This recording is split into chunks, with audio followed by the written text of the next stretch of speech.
वैसे बताने की ज़रूरत तो है नहीं, पर आप सभी को थंबनेल देख के पता चल गया होगा कि आज मैं क्या पढ़ाने वाला हूँ। तो स्वागत है आप सभी का हमारे चैनल इंडियस OFT में, जहाँ पर आप सीखते हैं financial accountancy and business mathematics. आज हम पढ़ेंगे साझेदारी। बीकॉम फर्स्ट ईयर में जो आपका साझेदारी सब्जेक्ट है, चैप्टर वो लगभग 2-3 अलग अलग चैप्टर में डिवाइड है। आज हम पढ़ेंगे इसका सबसे पहला चैप्टर, देखेंगे इसमें कैसे कैसे प्रश्न मिलते हैं, क्या ये 12वीं के जैसे है या 12वीं से अलग है। ठीक है, तो अगर आपने 12th में पार्टनरशिप पढ़ा होगा जिसके लगभग 6 चैप्टर थे, तो आपको जो लास्ट वाला चैप्टर था वसूली, उससे रिलेटेड ये आपको मिलेगा इसके क्वेश्चन, तो वो आपसे थोड़ा सा समझ में आएगा और आपसे बन जाएगा। ठीक है, और वो आपसे अच्छे से बनता था तो यहाँ पर आप अच्छे से समझ भी पाएंगे, और वहाँ पर अगर आपको दिक्कत रहा तो यहाँ पर भी थोड़ी डिफ़िकल्टी हो सकती है, पर हम कोशिश करेंगे आपके डाउट पूरा क्लियर करने का। तो सबसे पहले मैं आपसे चाहूँगा कि आपके पास एक बुक होना चाहिए, और है तो अगर आप अभी वीडियो देख रहे हैं तो बुक को ओपन कर लीजिए। ठीक है, जल्दी से। मेरे बुक में पृष्ठ नंबर 536 में है, आप देख सकते हैं आपके में क्रियात्मक प्रश्न कहाँ से स्टार्ट हो रहा है वो चैप्टर। तो पार्टनरशिप का जो पहला चैप्टर है वहाँ पर आप क्रियात्मक प्रश्नों में जाएंगे और पहला प्रश्न को देखेंगे।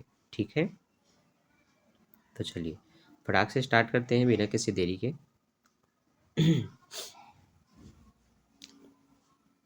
क्वेश्चन पहला मैं पढ़ रहा हूँ, आप ध्यान से देखिएगा, सुनिएगा।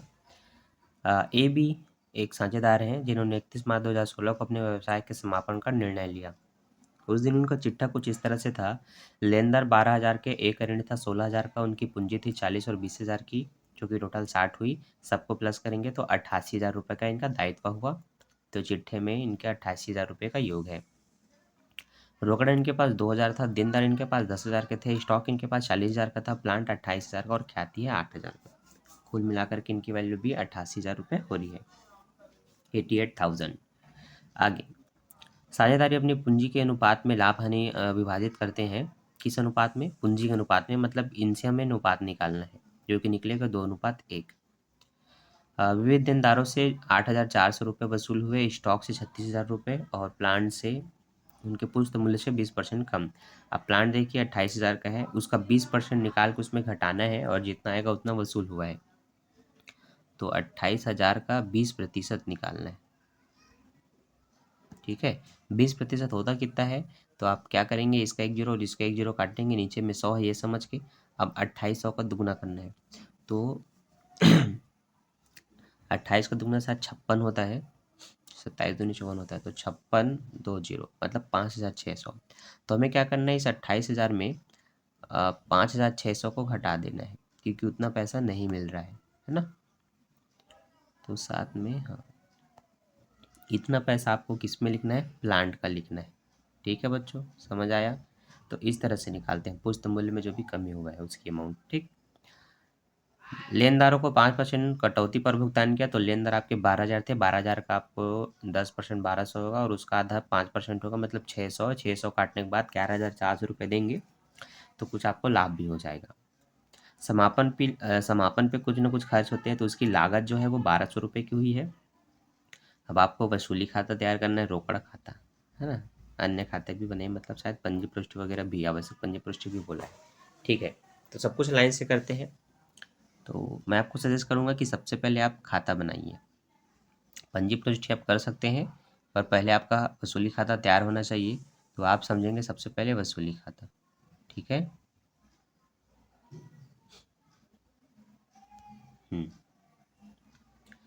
तो देखिए सबसे पहले हमें क्या करना होता है, वसूली खाते का कॉलम है विवरण राशि आपको तैयार करना है, जहाँ पर विकलन साइड में आप सबसे पहले लिखते हैं आपकी पुरानी संपत्ति को, रोकड़ को छोड़ करके।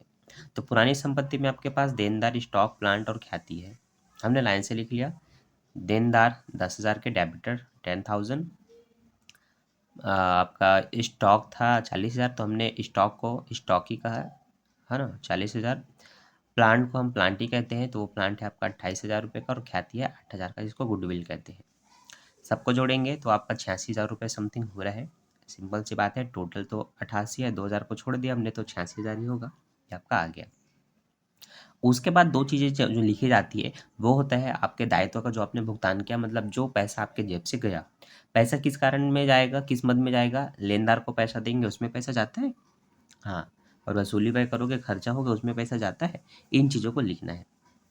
तो आप लिखेंगे लेनदार, रोकड़ खाता से, क्या बोलेंगे? रोकड़ खाता से, जिसको इंग्लिश में टू कैश कहेंगे। नीचे में बताना है कि आपने क्या पटाया रोकड़ से, आपने क्रेडिटर का पैसा पटाया, लेनदार का, ये क्रेडिटर वही है। तो कितना पटाया? 11,400, लेकिन यहाँ तो 12,000 है, लेकिन आपको मैंने समझाया ना कि 12,000 का आपको 5% छूट मिल रहा है लेनदारों से। तो 120 का आपको 5 से गुणा करना है, तो 12 पंचे 60 मतलब 600। अब 12,000 में अभी 600 को घटाएंगे तो 11,400 रुपये आएगा, इसको लिखना है। ठीक, चलिए तो आगे बढ़ते हैं। उसके बाद फिर से रोकड़ खाता से लिखना है और आपको 1,200 रुपये लिखना है वसूली व्यय। ठीक है, वसूली व्यय 1,200 रुपये, लेकिन यहाँ हेडिंग रहेगा रोकड़ खाता से, रोकड़ खाता से। कारण में आपको बताना है, एक लेनदार का पैसा था, एक वसूली व्यय का पैसा था। ठीक है, समझ आया? फिर से बताता हूँ। सबसे पहले पुरानी संपत्तियों को लाइन से लिखना है विकलन साइड में, रोकड़ को छोड़ करके। ठीक है, तो लाइन से जो जो आपको नाम मिलेंगे आप फटाफट उनको लिखते जाएंगे, बैलेंस कर देंगे, मतलब टोटल कर देंगे। फिर आपको देखना है कि क्या क्या पैसों का आपने भुगतान कर दिया। अगर लेनदार को दिया है तो आप यहाँ लिखेंगे रोकड़ खाता से, लेनदार को दिया। वसूली व्यय है तो उसको भी रोकड़ खाता से लिखेंगे, नीचे में बताएंगे वसूली व्यय किया। क्लियर है? तो 2 चीज़ें लिखी जाती हैं, पुरानी संपत्ति और अभी आपने जो दायित्व का भुगतान किया। समझ में आ गया? ऐसे ही समझना है और सारे क्वेश्चन आपको बनाना है, बहुत सरल तरीके से बता रहा हूँ। अब समाकलन पक्ष में आते हैं, विकलन तो आपका हो गया। समाकलन पक्ष में आएंगे और हम देखेंगे कि हमें क्या क्या लिखना है। तो सबसे पहले हमें लिखना होता है हमारा ऊपर में दायित्व। दायित्व हमारे होते हैं, देवी पत्र होते हैं, लेनदार होता है, किसी का भी ऋण होता है, कुछ अदर पैसे होते हैं जो आपने भुगतान नहीं किया है, तो ये सब आपके दायित्व है, उनको आप पहले लिखते हैं। क्लियर है? ये हमने लिख लिया। तो हमने सबसे पहले लेनदार को लिखा 12,000 रुपये। क्लियर है? आगे आगे हम देखेंगे अब हमारे पास दायित्व क्या है। तो अब हमारा दायित्व तो कुछ नहीं है, वो तो साझेदारों का है। तो अब हम लिखेंगे हमारी संपत्ति से कितना वसूल हुआ। तो आपको हेडिंग डालना है रोकड़ खाता को, जिसको आप कहते हैं बाई कैश। यहाँ पर आपको कुछ लिखना तो नहीं है, ये बस एक हेडिंग है जहाँ पर आपको लाइन से बताना है कि किन किन संपत्ति से कितना वसूल हुआ, क्योंकि जो संपत्ति यहाँ पर थी उनको बेची जाती है और उनसे पैसा मिलता है। तो जितना दिया उतना मिला जरूरी नहीं है, कुछ कम मिलता है कुछ ज़्यादा मिलता है, तो वो आपको यहाँ पर शो करना है, इनका विक्रय मूल्य। इनका एक्चुअल मूल्य विकलन साइड में, इनका विक्रय मूल्य समाकलन साइड में। तो हम देख रहे हैं नीचे में बताया है कि देनदारों से 8,400 रुपये वसूल हुआ और देनदार 10,000 के थे। तो जितना वसूल हुआ आप उतना ही लिखना है इस साइड में। तो आप बोलेंगे डेबिटर से आपको 8,400 मिला, हिंदी में बना रहे हैं तो हिंदी में लिख सकते हैं देनदार 8,400। फिर आप लिखेंगे स्टॉक से 36,000, तो आप लिखेंगे स्टॉक, यहाँ पर लिखेंगे 36,000। फिर आपको प्लांट का पता था, मैं निकाल के पहले ही बता दिया हूँ कि प्लांट में 20% कम करके निकालना है, जिसकी कार्यविधि मैं आपको थोड़ी देर पहले बताया था। तो 28,000 में आपने 5,600 घटाया, 22,400 आया, इसको लिखना है प्लांट करके। लास्ट चीज़ गुडविल, गुडविल का बोला गया है 12,000 रुपये प्राप्त हुए। तो गुडविल में मतलब ख्याति में आपको लिखना है 12,000 रुपये। सबको जोड़ेंगे, देखिए 78,800 रुपये प्राप्त हुए, है ना। तो आपकी संपत्ति थे वो लगभग 86,000 के थे, लेकिन आपको मिला कितना? 78,800, है ना। तो कम ज़्यादा होते रहता है। तो यहाँ पर क्लियर है, पहला दायित्व है, फिर पूरी संपत्ति जो मिल गई। इसके बाद क्या करना है? कुछ नहीं, हो गया। इन सब को जोड़ करके इनके दोनों के साथ आप घटा देंगे, आपस में माइनस करेंगे, एक दूसरे को बैलेंस करेंगे, जिससे आपको कुछ कमी राशि मिलेगा। वो इधर भी हो सकता है इधर भी हो सकता है, उसको आपको बांटना होता है साझेदारों में। तो आप बोलेंगे लाभ को साझेदारों के पूंजी खाता में हस्तांतरित करने पर, है ना, या ट्रांसफ़र करने पर। तो यहाँ पर इनको लॉस हुआ है ना। ये संपत्ति का एक्चुअल मूल्य था, वसूल इतना हुआ है, लॉस हुआ है। तो आप किस अनुपात में बांटेंगे? पूंजी के अनुपात में। पूंजी देखिए, एक का 40,000 है, एक का 20,000 है। तो आप क्या करेंगे? जीरो से पूरे जीरो को काटेंगे तो आपको ये मिलेगा 4/2, है ना, मतलब 4:2। इनको भी काट देंगे, 2 एक कम 2, 2 दूनी 4। अब ये नहीं कर सकता, तो जब तक इनकी पूंजी के अनुपात में जो अमाउंट है वो कटते जाता है तो आपको काटना है। जब नहीं कट पाता इस तरह से, तो यही आपका उनका अनुपात होता है।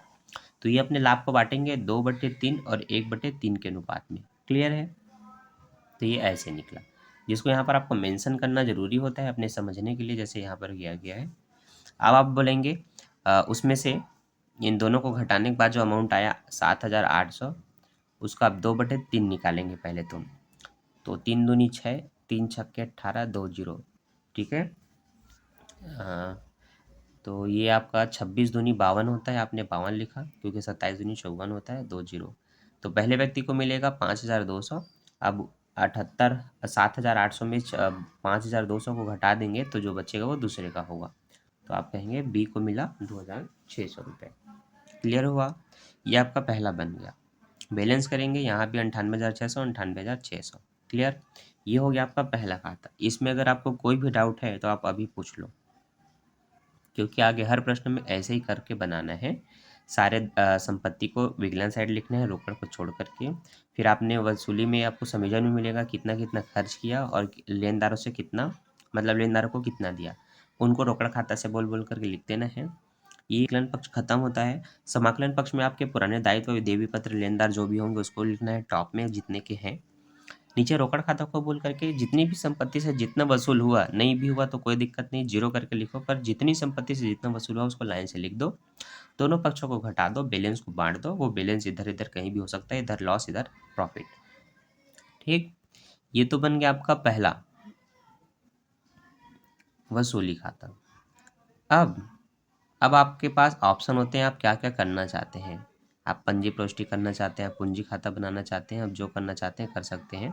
तो जनरली हम देखते हैं कि इसके बाद हम बनाते हैं पूंजी खाता। ठीक है, अब पूंजी खाता कैसे बनता है तो वो भी आप ध्यान से देखिएगा, आपको समझ में आ जाएगा। बहुत ही सिंपल है। पूंजी खाते में सबसे पहले हम क्या करते हैं, समाकलन असाइनमेंट की पूंजी को लिखते हैं। कॉलम होता है विवरण। 2 व्यक्ति हैं तो 2 व्यक्ति के नाम से राशि बनेगा, 3 व्यक्ति है तो 3 व्यक्ति के नाम से राशि बनता है। अब चूंकि 2 ही व्यक्ति हैं बी, तो विवरण ए की राशि, बी की राशि, विवरण ए की राशि, बी की राशि। ये डेबिट पक्ष है, क्रेडिट पक्ष। ठीक है, पार्टनर्स कैपिटल अकाउंट, ये आपको साझेदारों का पूंजी खाता इसको कहना है। ठीक, अब देखते हैं पूंजी है कितना। तो पूंजी है ए के पास 40,000, बी के पास 20,000। तो आप बोलेंगे शेष लाया गया 40 और 20। ए वाले कॉलम में 40, बी वाले कॉलम में 20, जिसकी जितनी पूंजी है। ठीक, अब किसी का ऋण होता है पर्सनल, तो उसको उनके खाते में दिखाना होता है समाकलन साइड में। तो हाँ भाई, ए का ऋण है 16,000, तो हमने लिखा ए का ऋण है ना, ए का लोन 16,000 रुपये ए के में लिख दिया। ठीक है, अब इस तरफ आप देखेंगे इनको लॉस हुआ है। अगर प्रॉफिट होता वसूली खाते में तो प्रॉफिट इधर होता तो आप उसको इधर लिखते, लेकिन लॉस आपको इधर इधर से आया तो है, हानि को आप इधर लिखते हैं इनके डेबिट साइड में। ठीक है, तो हानि को डेबिट साइड में और प्रॉफिट को समाकलन साइड में, क्रेडिट साइड में आपको दिखाना है। ठीक तो हमने क्या किया, लॉस को लिख दिया वसूली से हानि टू रियलाइजेशन लॉस करके आपको लिख देना है 5,200, दूसरे का जो 2,600 जितना था उतना। ठीक है, अब इनको लिखने के लिए और कुछ है भी नहीं, तो हम क्या करेंगे, इनको बैलेंस करेंगे तो ये आपका 56,000, ये आपका 20,000 ही है। दोनों तरफ 56 और 20, 56 20 लिख देंगे और इनके टोटल अमाउंट से इन दोनों को घटा देंगे। ये जो आपका बचा ये बैलेंस फिगर है। बैलेंस फिगर मतलब जो घटाने से आता है।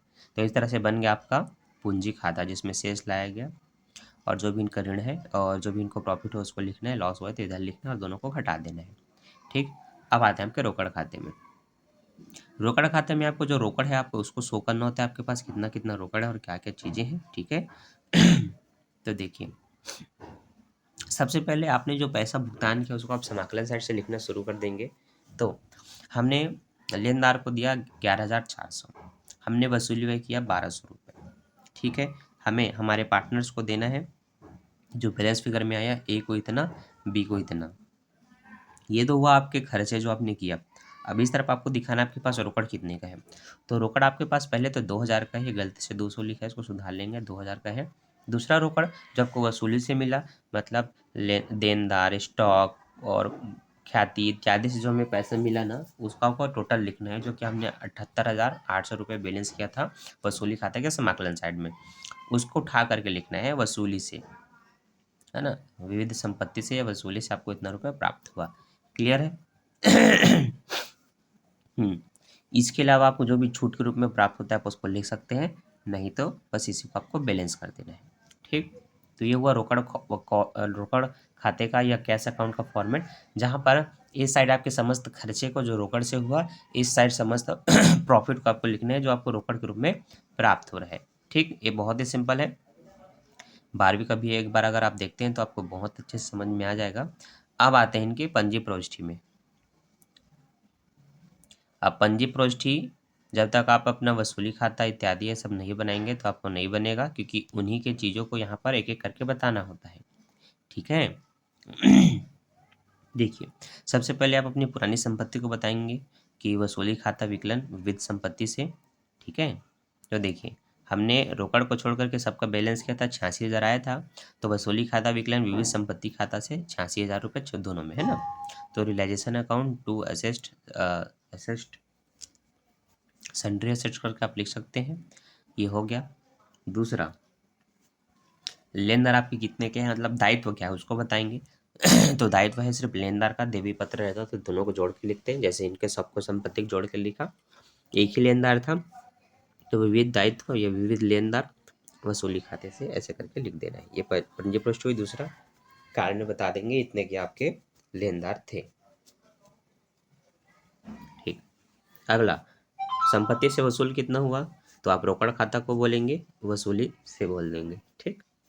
अगला, लेनदार को जितना दिया उसको बताना होता है, तो वसूली खाता विकलन रोकड़ खाते से ये बोल के बताना है। लेनदार खाता विकलन नहीं करना है ना, वसूली का नाम यहाँ पर एंट्री करना होता है। अगला, खर्चा कितना किया वो भी वसूली खाता विकलन रोकड़ खाते से। कितना कितना देना है साझेदारों को उनके पूंजी खाता में जो बैलेंस निकला, ए का पूंजी विकलन, बी का पूंजी विकलन वसूली खाते से। ठीक, समझ में आया? बहुत सिंपल है। सबसे पहले समस्त पुराने संपत्ति को, पुराने दायित्वों को बताना है। उसके बाद रोकड़ से कितना मिला, लेनदार को कितना दिया, वसूली व्यय कितना किया, पूंजी से साझेदारों को कितना देना है, ये आपको बताना है। ठीक, कॉमन चीज़ है, याद रख लो लाइन से क्या क्या दिखाना है। वीडियो स्टार्ट है कि नहीं? हाँ स्टार्ट है, मुझे लगा स्टार्ट नहीं और मैं पढ़ाते जा रहा हूँ। ठीक, आगे। उसके बाद जिस व्यक्ति का ऋण था उसको बता देना है कि ए का ऋण ए के पूंजी खाता से, अब वो ऋण उसका कट जाएगा उसके पूंजी खाते के बैलेंस से, है ना, इसलिए ये दिखाना है। लास्ट में लिखना है कि ए का पूंजी खाता विकलन बी के पूंजी खाता विकलन पूंजी खाता से, मतलब इतना उनको दिया जाएगा। ठीक, क्लियर? समझ में आ गया? तो इतनी पंजी पृष्ठ आपको करना है। अब ऐसे ही क्वेश्चन आपके लगभग 8 से 16 नंबर के लायक होते हैं, सॉरी 15 नंबर के, जो आपके एग्जाम में आने हैं। तो इसी तरह से सारे क्वेश्चन को देखिए, समझिए और बनाइए। वसूली खाता बहुत सिंपल होता है दोस्तों। पुरानी वसूली को इधर लिख लेना है, और जो आपने रोकड़ से भुगतान किया अपने दायित्वों को उसको लिख लेना है। यहाँ पर आपको रोकड़ से कितना मिला उस सभी संपत्ति को लिखना है, पर उससे पहले आपके दायित्वों को दिखाना है जो पुराना दायित्व है, और दोनों को बैलेंस करेंगे, वसूली खाता बन गया। पूंजी खाते में आपको फिर से बता दूं, इनकी पूंजी को शेष लाया गया बोल के लिखना है। प्रॉफिट हुआ है अगर इनको वसूली से तो इधर, लॉस हुआ है तो इधर। ठीक है, बैलेंस फिकर कर देंगे। और दायित्व है इनका कुछ तो उसको लिखना होता है इस तरफ। रोकड़ खाता बनाएंगे तो जो ये रोकड़ है और जो वसूली से प्राप्त हुआ दोनों को इधर लिखना है। बाकी जितने भी आपको भुगतान करना है, लेनदार का, देवी पत्र का, पूंजी खाते का, वो सब आपको लाइन से लिख देना है। दोनों को फिर देखने कितना आ रहा है, दोनों पक्ष बराबर होने चाहिए। ठीक है, फिर पंजी प्रोष्ठी तो कॉमन है, जो जो आपने कार्यविधि अभी किया उसी पर पंजी प्रोष्ठी देना होता है।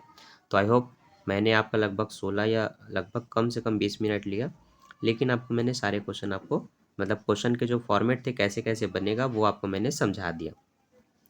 तो आई होप आपको समझ में आया होगा, आपका समय भी ज़्यादा नष्ट नहीं हुआ है। तो इसको देख करके आपको क्वेश्चन 2, क्वेश्चन 3 इन सबको बना बना करके देखना है। जो नहीं बन पाएगा उसके लिए मैं हूँ, वीडियो अभी कंटिन्यू डलेंगे। अभी हम पूरा पार्टनरशिप को ही पढ़ेंगे, बीच में कोई और वीडियो नहीं आएगा। ठीक है, पार्टनरशिप को छोड़ करके। तो मैं मिलता हूँ नेक्स्ट वीडियो में नेक्स्ट टॉपिक के साथ। अभी के लिए bye, thanks for watching. Don't forget like, subscribe and share. Bye bye.